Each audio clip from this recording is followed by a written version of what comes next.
All right, hey, shalom, shalom. First and foremost, want to give all praises, honor, and glory to Yahweh, Ba'ashem, Yahushai, Bahashem, Rechahak, Wadash. Double honors due to the apostles, the bishops, and the elders of Great Millstone, rule well and peace, blessings and safety to the Lord's elect. This is the brother Yeshaya. And this is just a, World War III algorithm update, okay? Just adding to the algorithm of this ultimate wars war, this third wars war that's going to, affect America. All right, the worst, but it's going to affect the whole world, hence the name World War III, which is mentioned in the Bible as one of the third woes, okay? And is the main thing, though, with this with World War III is the ushering in of Yahweh Shah. Okay, Yahweh Shah is going to come in the midst of World War III as alluded to, or as pursuant to Second Edge, the 13th chapter. So this is fair use, fair use, fair use. Iran warns U.S. of full-scale war. Okay. Iran's president has warned that any moves against the country's long-standing supreme leader, Ayatollah Ali Khamenei, would trigger full-scale war after President Donald Trump called for regime change in Tehran. Okay, now, uh, you know, going against Ayatollah, basically, this is the weak saying that they are strong. Okay, let the weak say I'm strong. So basically, what they've been doing is, beating their plowshares into swords. Okay, and taking, and that breakdown is taking basically, funds or funds to further your agricultural needs, or your agriculture, your produce and things like that, taking that and using it to manufacture weapons. Okay, we know Iran has one of the most powerful militaries on the planet. All right, so let me get this real fast before I read the rest of this article. All right, this is Revelation.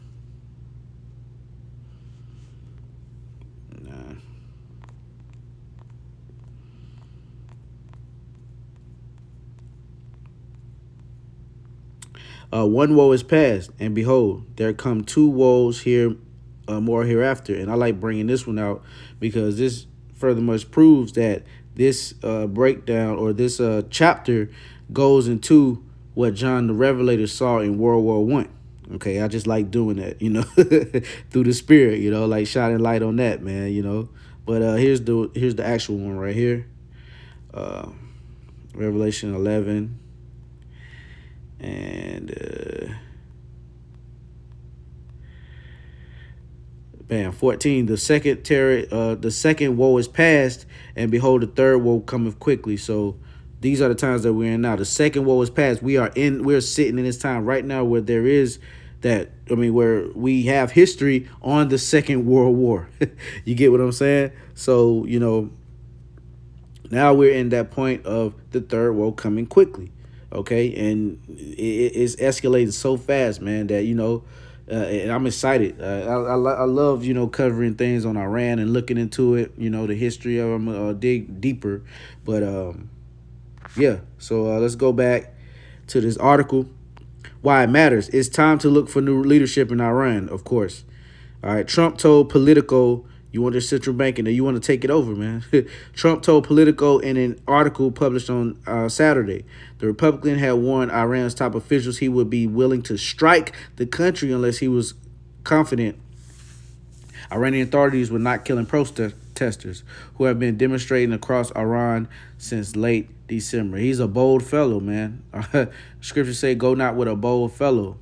All right. And their look was more stout. All right. Go not with a bold man, and their look was more stout than their fellows. Like, look at all this shit that Trump is popping. Like, he has no regard on people's, like, he'll say whatever and you better be with it, or like it's something gonna come after it, man. And that's crazy. All right, the power that the elites has set him up to have, he has to be Nero. He has to be the one. Okay, he has to be the one to get us out of here, man. All right, and I mean that on the left hand side by basically setting up everything to further prophecy. All right, Trump late let Trump late last week told reporters he had it on good authority that the killing in Iran is stopping. Reza Pahlavi, Iran's exiled crown prince and the son of the last Shah, who was overthrown by clerics in 1979, said the slaughter has not stopped. Protests over Iran's struggling economy have convulsed the country for weeks, morphing into one of the biggest challenges, if not the most powerful display of defiance to Iran's theocratic rulers for decades. Thousands of people have been killed, although accurate figures are not hard to verify because of communication blackout imposed across Iran. What to know? If Iran's population stares down hardship and difficulties in their lives, one of the main reasons for it is the long-standing enmity and inhumane sanctions imposed by the United States government and its allies. Iranian President Masoud Pezeshkian said in a post to social media on Sunday. So, yeah, man, this big bad bully's about to get beat up. All right, this big bad bully's about to get beat up. All right, beat the fuck up by, Yahweh, by Shem Yahweh Shai. All right, and his men and the angels. Okay, the mighty ones. All right, and Lord willing, I'll be a part of that number. We're the hopeful elect. We call ourselves the hopeful elect because we have hope that we are of the elect. All right, that's the only thing that we have. Hoping that we have part in Yahushua's blood on this side, man. All right, so yeah, hey, it's going down, man. It says I said in the post. So yeah, hey, man. Any aggression against the supreme leader of our country is tantamount to full-scale war against the Iranian nation, Pezeshkian added. Khamenei had said in a post of his own that Iran's leadership did not intend to lead the country toward war, but criminals inside Iran and across the world would not go unpunished. Iranian officials have repeatedly pointed the finger at the U.S., blaming Washington and terrorists for the violence seen on Iran's streets for more than 3 weeks. All right. Damn, man. And an unnamed Iranian official told Reuters on Sunday, at least 5,000 people have been confirmed dead by authorities in the country. Around 500 of those killed were security personnel, the official told the news agency. The U.S.-based human rights activist news agency, Harana, has said on Sunday close to 4,000 people have been killed, while also 9,000 suspected deaths have still been under investigation. More than 2,100 people have been severely injured and more than 24,000 people detained, Harana said. Another report published by Britain's Sunday Times over the weekend claimed the number of people killed stood at least 16,500. So, man, people are getting laid down. I mean, it's prophecy, it's judgment, okay, at the same time. Khamenei himself had publicly acknowledged the deaths of several thousand people. Trump had declared the U.S. Stands ready to help demonstrators and urged protesters to keep up their presence on the streets. All right. So this is going down, man. We're just one attack, okay, or, a false flag away, man. All right. Because, hey, Iran is becoming a problem, and you know what the big bully of the earth wants to do? He wants to get them the fuck on through. All right. And they're going to do whatever they can. Or, another scenario, Iran might strike first. You never know. Hey, we're waiting. We're, patiently waiting. And we're going to keep bringing these things out, man. Right, the last major protests in Iran were in 2022. 2022. Shortly after the death of 22-year-old Mahsa Amini, a young Kurdish woman who was detained by Iran's mortality police for allegedly failing to properly wear her hijab. United Nations experts and human rights groups say more than 550 people were killed. All right. What people are saying, President Donald Trump said earlier in January that if Iranian authorities start killing people like they have in the past, we will get involved. Iranian Supreme Leader Ayatollah Ali Khamenei said in a post to X on Saturday, the U.S. has made extensive preparations to orchestrate this sedition. This sedition has a prelude to even bigger schemes. The Iranian nation defeated the U.S.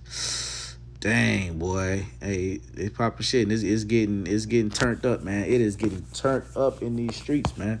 All right, and this is nothing but prophecy, man. This is all prophecy. All right, and it's screaming off the page right now, man. So Ezekiel 37, and of course, we bring out the same chapters, the same precepts, because what, there is nothing else, all right, to do. There's what, how else are we gonna say it? All right, you know, like, and I used to say this all the time, just because we bring out the same precepts doesn't mean that they become less true. All right, they actually become more true. All right. Hey, these are living waters. All right. So this is Ezekiel 38. And the word of the Lord came unto me, saying, Son of man, set thy face against Gog, the chief of Salakia. Set thy face against Gog, the land of Magog, the chief prince of Meshach and Tubal, and prophesy against him. And say, thus saith the Lord Yahweh, Bashem Yahushua, behold, I am against thee, O Gog, the chief prince of Meshach and Tubal. I will turn thee back, okay, in that landmass, all right, that Japhetic landmass, because these is the son of Japhet. All right, so that's why I say that it's a Japhetic landmass, because they inhabited it before they were taken over. Okay. And say this, thus saith the Lord Yahweh Bashem Yahushua, behold, I am against thee, O Gog, the chief prince of Meshach and Tubal, and I will turn thee back and put hooks in thy jaws, and I will bring thee forth in all thine army and horses and horsemen, all them clothed with all sorts of armor, even a great company with bucklers and shields, all of them handling swords. So this is so important, because you have to have the Rakah Hagwadash to break this down. All right, the jaws that it's talking about is alluding to Russia being a bear. Okay, as the prophet saw, he saw the bear, feet like a bear. All right, and that represents the end of a kingdom. Okay, that end of the statue, or the end of that figure, the end of that beast that he saw, okay, was the end of a kingdom. Okay, and that kingdom that's the end of is Babylon the Great and the EU nation.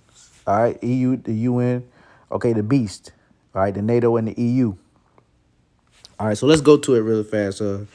Book of Revelation, chapter 13 and verse 2. I was started 1, and I stood upon the sand of the sea, and I saw a beast rise up out of the sea, having 7 heads and 10 horns, just like I said, the NATO and the EU, and upon his horns 10 crowns, and upon his heads the name of blasphemy. And the beast which I saw was like unto a leopard, okay, and his feet were as the feet of a bear. All right, so there you go. Okay, and his mouth as the mouth of a lion, and the dragon gave him his power and his seat and his great authority. Okay, so it says, and the beast which I saw was like unto a leopard. Okay, represent the how leopards take over, which was basically the Grecian Empire. Okay, the Greeks. All right, and his feet were like the feet of a bear, which represents Russia. All right, and the mouth as the mouth of a lion, which represents Great Britain, because that's who basically the laws and their legislators come out of. They come out of the UK. They come out of Great Britain. All right, the high level elites, well, soon to be low level elites, but the banking families. Okay, the Ashkenazis. You know what I'm saying? And the dragon gave him his power. Okay, the Roman Empire. Okay, gave him his power and his seat and great authority. All right. So there you go. And I saw one of his heads if it were wounded to death, and his deadly wound was healed, and all the world wondered after the beast. And this is what we're living through right now. Babylon the Great, okay, the revised Roman Empire, okay, the revised Western Roman Empire 2.0. All right, this is it. This is it, man. All right. So let's see where I was at. Going back to the book of Ezekiel, chapter 38, Slakia. Yeah, so there you go. That's the breakdown of that right there. Persia, all right, and I will turn thee back and put hooks into thy jaws. And that's what he's doing. He's turning the USSR, okay, the Russia back into the USSR mode that they were in, the USSR, spirit, so to say. Yeah, I can say that the USSR spirit that they were once in, okay, during the Cold War and everything like that. And guess what? The NATO and the EU was enacted to fight against, or to stand against, to the Russians. All right, they had to be a conglomerate to come up against the Russians, man. All right, so hey, and he's gonna turn back, okay, and gonna bite the shit out their ass, man. All right, and put hooks into thy jaws, and I will bring thee forth in all thine army, horses and horsemen, all of them clothed with all sorts of armor, even a great company with bucklers and shields, all of them handling swords. Persia, okay, Iran, all right, Ethiopia and Libya with them, all of them with shield and helmet. So there you go. Okay, so Iran is the first one that's mentioned, Persia, and they still call Persia, or Iran, Persia, low key to this day. Okay, in Persia, they had a very dominant place in history as far as captivities go. Okay, you had the Syrian Babylonian captivity, you had the Medo-Persian captivity, and the Greco-Roman captivity, man, which we're now in the revised Western Roman Empire right now in Babylon the Great, aka America. Gomer and all his bands, the house of Tergamar of the north quarters and all his bands, and many people with thee. So that's Turkey, okay, and it talks about many, okay, Ararat, So going back to actually, let me go to the book of Jeremiah, chapter 50 and verse 22. And it reads, a sound of battle was in the land and of great destruction. Okay, World War III, we're here. How is the hammer of the whole earth cut asunder and broken? How is Babylon become a desolation among the nations? So it's going to be such a amazing thing that the beast was being able to took down. But we already know that, Yahweh Bashem Yahushua, he has the power. He possesses the power, okay, to do this. All right, we already see it through the spirit. We know that this is going to happen. We're just waiting on it to manifest on this side, man. All right. Like it's the Lord. It's Yahweh Bashem Yahushua. Come on, man. All right. So hey, this devil's gonna stand no chance. Okay, when you go to the book of Second Ezra, the 13th chapter, man. All right. And a lot of these people, the reason why I said it like that is because a lot of these people don't think that he is. All right. They don't believe that the Lord can take down all of the nations or all of the kingdoms of the earth at one time and take down Babylon the Great in an hour. Like, come on, man. All right. And we know this. We believe this, man. All right. Through faith, it's clear cut and dry to us, man. All right. So how has Babylon become a desolation among the nations? And then America, Babylon the Great has become a desolation. All right. An habitation of desert-like creatures. Okay. No man will abide over here. Just as, having that example of Sodom and Gomorrah being the example of those that live ungodly. All right. Roughly paraphrasing. Babylon, hey, that was an example, all right? And, hey, obviously Babylon the Great did not follow, did not take that, did not, do what they had to do, all right, to fit into that, to do what's right by the Lord? Of course not, because it was set up that way, all right? Going down to 45, and, yeah, therefore hear ye the counsel of the Lord, that he have taken against Babylon, and his purposes, that he have purpose against the land of the Chaldeans. Surely the least of the flock shall draw them out. Surely he shall make their habitation desolate with them. Okay, the least of the flock is the small hatters. Okay, the Ashkenazi. All right, they are the least of the flock, and they are the ones that are going to lead Babylon the Great into what? World War III. Okay. And, hey, we can't wait, man. We cannot wait. All right. And, we're just going to keep prophesying, keep blowing the trumpet. All right, the war trumpet. Okay, the sounds of wars in the land. The sound of battle was in the land, like I read further up in this chapter, man. All right, and this is the last one. This is Jeremiah 51 and verse 27. Set ye up a standard in the land, blow the trumpet among the nations, prepare the nations against her, call together against her the kingdoms of Ararat, Mini, and Ashkenaz, appoint a captain against her, cause the horses to come up as the rough caterpillar. So there you go, man. All right, Ararat, okay, Turkey, all right, Mini. Okay, many it comprises of a region, but Iran is in that. Let me see.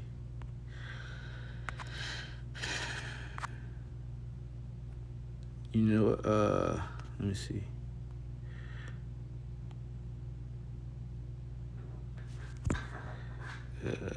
Where is many present day?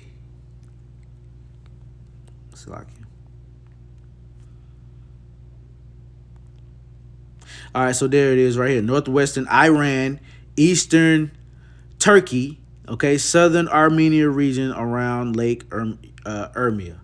Okay, so there you go. All right. So, yeah, so there you go, man. All right.